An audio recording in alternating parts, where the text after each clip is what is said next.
The Syrians were enemies of Israel and were determined to destroy God's people. But God knew the secret plans of the enemy and gave the prophet Elisha the miraculous ability to hear every part of their wicked plan. Every time the Syrians made a move, the Israelites were able to avoid the king's traps. The king's frustration grew every time the Israelites escaped.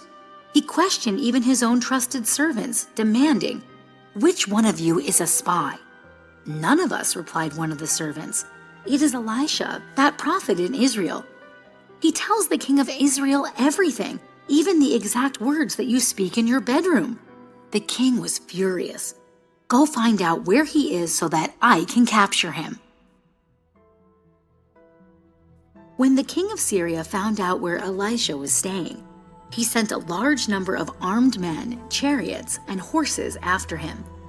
In the middle of the night, the soldiers surrounded the city. When Elisha's servant stumbled out of his tent early the next morning, he couldn't believe his eyes. "I must be dreaming," he anxiously thought to himself.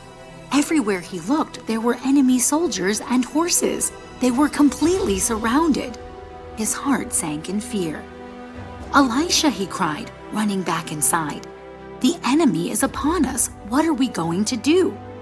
Elisha could see the fear written on his servant's face. "Don't worry," Elisha said calmly. "There are more mighty warriors fighting with us than all of those against us." The servant saw nothing but the enemy, so Elisha prayed to God, "Please open my servant's eyes so that he can see." The Lord opened the eyes of the young man, and all at once he saw a heavenly army of horses and chariots of fire. They were not alone after all. The armies of God were there to protect them. But the Syrians could not see that God was fighting against them and charged towards the prophet and his men. Elisha continued to pray, "Please, Lord, blind the enemies so that they cannot see where they are going." So God blinded the Syrians as Elisha had asked, and they stumbled around in darkness and confusion. Elisha said to them, "Let me lead you to the man you are looking for." Then he led them to Samaria and right to the king of Israel, where they became his prisoners.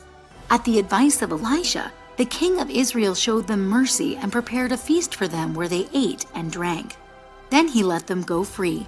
After this, the Syrians gave up their attacks on Israel.